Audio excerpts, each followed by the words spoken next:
جب قحط پڑا مدینے میں اور اطراف میں، یہ تاریخ کا سخت ترین سال ہے، تو آپ نے پورا قحط کا زمانہ قسم کر لی اپنے اوپر کہ گوشت نہیں کھاؤں گا، پنیر نہیں کھاؤں گا، گھی والی روٹی نہیں کھاؤں گا، خشک ٹکڑے چباتے عوام کے ساتھ بیٹھ کے۔ آج جب کہ ملک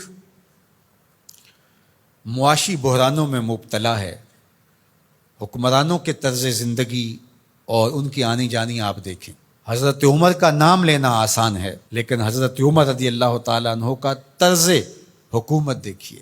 آپ ان ایام کے اندر اپنی ازواج کے ہاں بھی نہیں جا رہے تھے، راتوں کو گشت کرتے تھے۔ ایک سفر سے واپس آ رہے تھے تو راستے میں آپ نے رات کا قیام کیا تو دیکھا کہ ایک بچہ روتا ہے اور ماں چپ کرواتی ہے۔ تو آپ نے معلوم کیا کہ یہ بچہ کیوں روتا ہے، تو ماں نے بتایا کہ عمر نے ماہانہ وظیفہ مقرر کیا ہے اپنی رعایا کے ہر فرد کا، لیکن جو دودھ پیتے بچے ہیں ان کا وظیفہ مقرر نہیں کیا ہوا، تو میں بچے کو دودھ چھڑا رہی ہوں تاکہ اس بچے کا وظیفہ بھی مقرر ہو جائے۔ حضرت عمر روئے اور اسی وقت اعلان کروا دیا کہ دودھ پیتے بچوں کا بھی آج سے وظیفہ مقرر ہے۔ روئے جا رہے تھے اور ساتھ کہے جا رہے تھے، عمر تو نے کتنے بچوں کا حق مارا ہے، تو نے کتنے بچوں کا حق مارا۔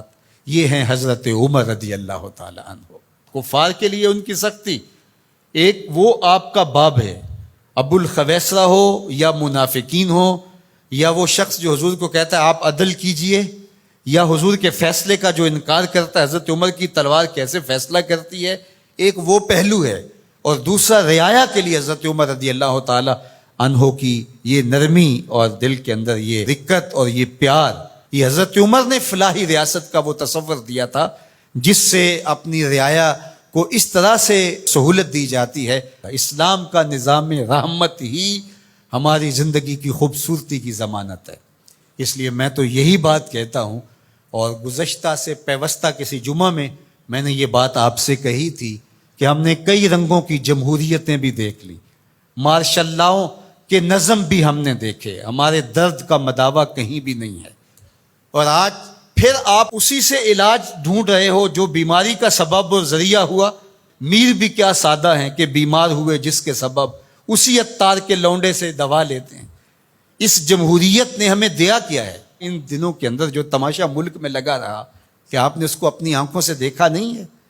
کہتے ہیں کہ جمہوریت بہترین انتقام ہے۔ یہ کیا انتقام ہے؟ یہ تو عوام سے انتقام ہے، اور تمہارے اکاؤنٹ بھرتے ہیں اور تم پیسے بھر کے جو ہے وہ دیگر ممالک کے اندر شفٹ کر دیتے ہو، اور اس غریب عوام سے جو تم بدلہ لیتے ہو۔ غریب عوام تو وہاں کی وہیں ہے۔ یہ مختلف رنگوں کی جمہوریتیں، یہ مختلف رنگوں کی مارشل لائیں اور مختلف رنگوں کے نظام انسانیت کو کچھ نہیں دے پائیں گے۔ بتاؤں تجھ کو رمز آیا ان الملوک، سلطنت اقوام غالب کی ہے ایک جادوگری۔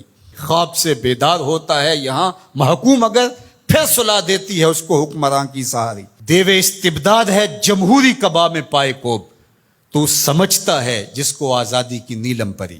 یہ نیلم پری آزادی کی نہیں ہے، یہ دیو استبداد ہے، یہ جبر و استبداد کا دیو ہے جس نے اوپر اوڑھنا اوڑھا ہوا ہے جمہوریت کا۔ اندر وہی خوفناک چہرہ ہے۔ یہ جمہوریت ہمارے درد کا مداوع نہیں، ہمارے دکھوں کا علاج نہیں ہے۔ ہمارے دکھوں کا مداوع ہے تو وہ نظام خلافت ہے۔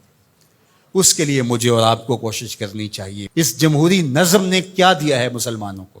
جب مسلمانوں کے پاس اپنا نظام خلافت موجود ہے تو اس کے لیے راست اقدام ہو کہ جد و جہد کیوں نہیں کی جاتی، اور قوم کو سب سے پہلے باشعور بنا کر کے افراد اور رجال کار تیار کر کے اس نہج تک کیوں نہیں لے جایا جاتا؟ جب سمت ہی ہم نے درست منتخب نہیں کی ہے تو جتنا تیز بھاگیں گے اتنا منزل سے دور ہوتے چلے جائیں گے۔